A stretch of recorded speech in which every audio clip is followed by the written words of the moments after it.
Laurel, a memoir by Laurella Luce Healy, edited by Bonita Healy, illustrated by Gabriella Lee. For Mama and Mother, both now gone. Part 6. The Move. In the fall of 1924, we would move again, this time much farther away. Grandpa had told such wonderful stories about New York State that it had always been a dream of Dad's to return to the family roots in New York. Dad was born in Tustin, Wisconsin in 1878, but Grandpa had been born in South Avon near Geneseo, New York.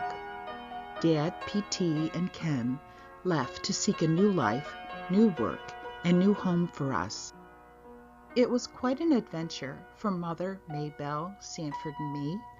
We stayed with Aunt Jane and Aunt Nellie while our men went to New York. Life was so different. We enjoyed the whole time, walking on sidewalks, going to the library, taking home storybooks, going home from school for lunch, attending school in a class of 30 kids, all in the same grade.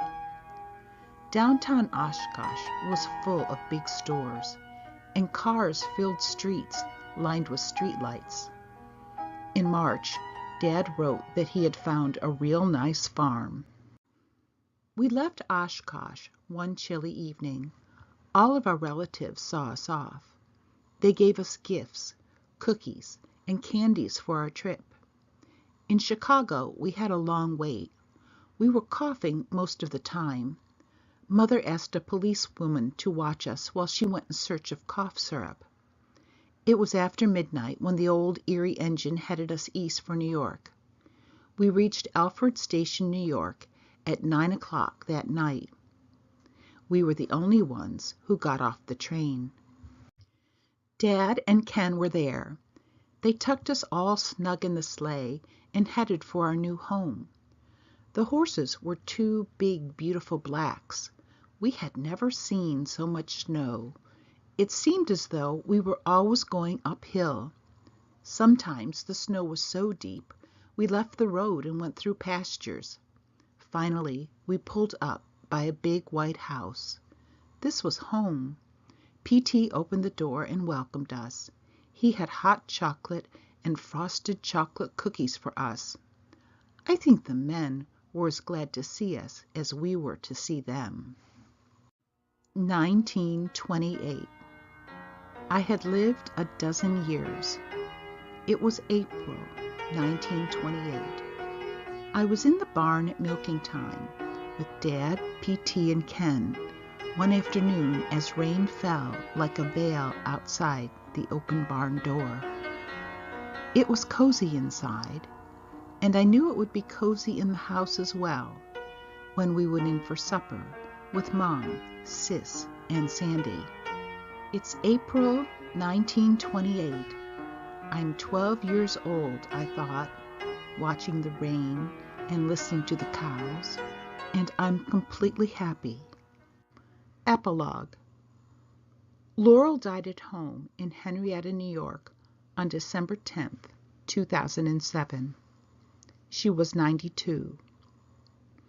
More than a decade had passed since she first penned her memoir, but in that last summer of her life, she found the document as she cleaned her desk one final time because no one else should have to do it. She worked with her middle daughter, Bonita, that July to order the stories and finish the document.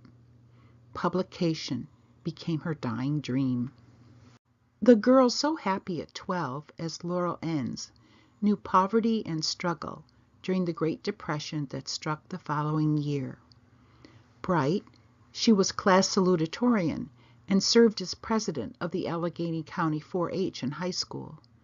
And living in Alfred, New York, a college town, she could not attain a college education during the hard times. She married an Alfred student, Kenneth Healy, the day before Pearl Harbor.